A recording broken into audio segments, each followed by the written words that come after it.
Yes, Godfrey Mchungu, mwanafalsafa mchambuzi wa kimataifa. Sasa tumefikaje hapa kati ya Irani dhidi ya Marekani? Tumefikaje hapa? Mnakumbuka mazungumzo ambayo yalikuwa yanaendelea Omani na baadaye Geneva.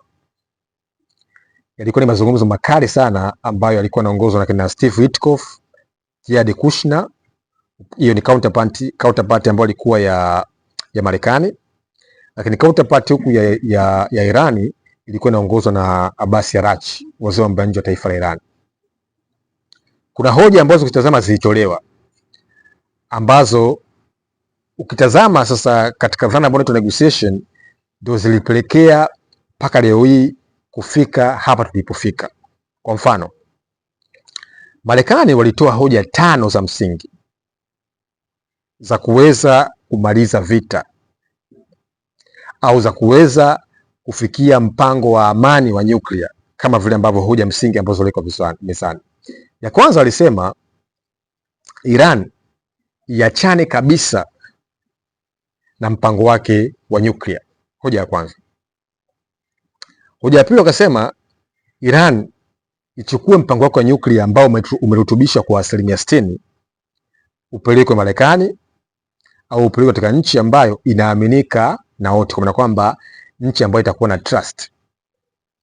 Hoja ya tatu ni kwamba kibakie kituo kimoja cha Tehran ambacho kitakuwa kinaendeleza mpango wa nyuklia usizidi 3% na kitakuwa kinafanya kazi kwa ajili ya tafiti tu.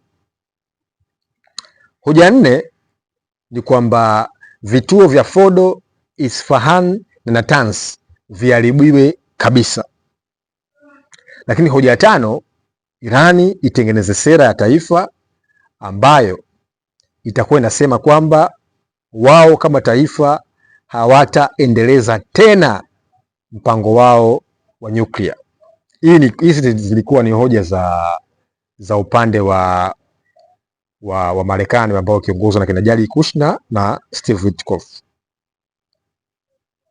Ukitazama hizi hoja kwa kweli na ukifanya tathmini ya mapinduzi matukufu ya Kiislamu ya mwaka 1979 ambayo yaliongozwa na Ayatollah Ruhollah Khomeini, yanakinzana na national interest za Iran, kwa sababu mapinduzi ya mwaka 79 ambayo yalimuondoa Mohammad Shah yaliifanya Irani, ilitengeneza Irani, cha kwanza mtazamo wa kidini wenye sura ya kisiasa, ikaja hiyo dhana ya Ayatollah. Unafahamu kwamba Assembly of Experts, bunge la wataalamu zaidi ya 90 ambao wanachaguliwa kwa miaka 8, hawa ndio ambao wanaenda kumchagua Ayatollah kuwa mkuu wa taifa. Lakini hoja ya pili kuna mapinduzi, Irani iweze kuwa taifa huru, Irani iweze kuwa inajitegemea, Irani ambayo haishawishiwi na ushawishi wa nje, lakini Irani ambayo inaongeza ushawishi wake kwenye mataifa. Na unafahamu mapinduzi au yanaitwa Operation Ajax ya mwaka 1951 mpaka 53 ambayo yalimuingiza Mohamed Mossadegh mwaka 53, ikafanyika Operation Ajax na kumweza kumuondoa.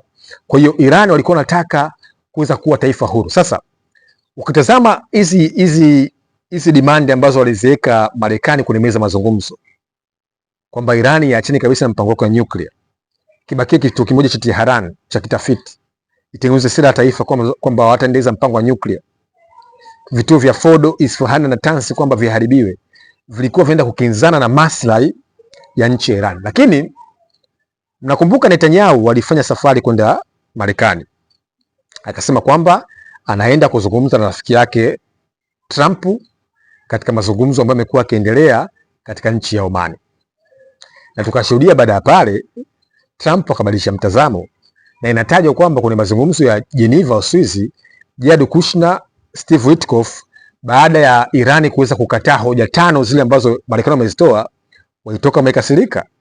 Na siku yake na ambayo inayofuata ilikuwa Ijumaa, zikaanza kusambua taarifa kwamba, of course hata mimi nilisema kuna kipindi kwa watu ambao wanafuatilia vipindi vyetu, kwamba kuna mpango wa kuweza kushambulia nchi ya Iran na kuna mpango wa kuweza kuwashambulia viongozi.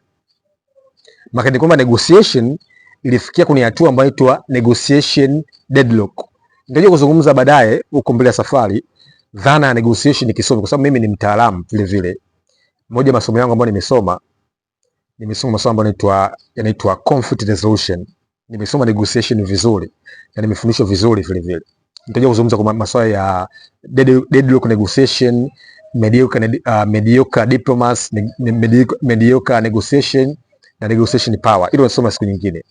Lakini unaona kabisa kwamba namna gani hizi demand ambazo zilikuwa kwenye meza mazungumzo zilikuwa zinaenda kuua kabisa mpango wa uhuru wa Iran. Ndio maana baada ya mazungumzo kufeli, na inatajwa kwamba muafidhina alikuwa Ayatollah Ali Said Khamenei, alikuwa anapinga mpango wa Iran kuweza kubali hizi demand. Na ukitazama mpango wa Iran ulikuwa wanataka kwamba wao waweze kuondolewa vikwazo. Unafahamu kwamba Irani kwa miaka zaidi ya 47 wapo kwenye total economic sanction, economic boycott na divestment, yani wamewekewa vikwazo vya kiuchumi, wametengwa na hakuna uwekezaji wa maana wa nchi za magharibi ndani ya Iran. Iran kijiografia na kihistoria tunasema is a historical heritage, ni eneo la urithi wa kidunia. Inahitajika watalii duniani kote waende Iran kujifunza historia ya ustaarabu wa dunia, lakini kwa sababu ya vikwazo, mtazamo mbaya ambao umetengenezwa dhidi ya Iran, imekuwa ikikosa fedha za kigeni, na kama mtazamo ambao umetengenezwa ambao taswira mbaya katika nchi yao. Nafahamu hii ni kazi kubwa ya propaganda ambayo imekuwa ikifanywa na mataifa magharibi. Nataka kusemaje? Tumefika hapa kwa sababu ya kukwama kwa mazungumzo ya Omani na mazungumzo ya Geneva. Na hata ukimsikiliza waziri wa mambo ya nje wa Omani, alikuwa anasikitishwa baada ya Marekani na Israeli kuishambulia nchi ya Iran. Maana ni kwamba vita ya Israeli na Iran ilikuwa ni swala la muda. Nisha kusema kwamba walikuwa wanajua baada ya kutoka Palestina, baada ya kutoka Lebanon, baada ya wale ambao wanaitwa kusaini Abraham Accord, baada ya kutoka kwa mfano Syria kwa kina Hafez al-Assad, baada ya Bashir al-Assad, walikuwa wanajua kabisa kwamba watafuata wao, kwamba wao siku moja itakuwa ni zamu yao, wao siku moja watakuja kuguswa, wao siku moja watakuja kushambuliwa, wao siku moja watakuja kuvamiwa. Walikuwa wanajua, ndio maana wakatengeneza mkakati mahususi sana wa kuweza kujinda. Sasa ukiangalia yale mazungumzo, ilikuwa ni bora Irani iweze kuingia vitani kuliko kukubali mpango wa nyuklia wa Marekani. Narudia, ukitazama mpango wa nyuklia ambao uliletwa kina Steve Witkoff, ilikuwa ni bora kwa Iran kuweza kuingia vitani, yani ni bora tukatafuta ushindi vitani kuliko kusabotage our national core value, our national interests kwenye haya mazungumzo. Unafahamu, diplomacy katika national level is a process of give and take, but is a process to protect our core value, our national value, our national interest. Kwa hiyo yale mazungumzo kitaalamu kabisa yalikuwa enda kuharibu na kunyong'onyesha mpango wa uhuru wa nchi ya Iran. Sasa baraza la vita lilikaa huku, siku mbili baadaye likashambuliwa, lakini still vita bado imekuwa ikiendelea.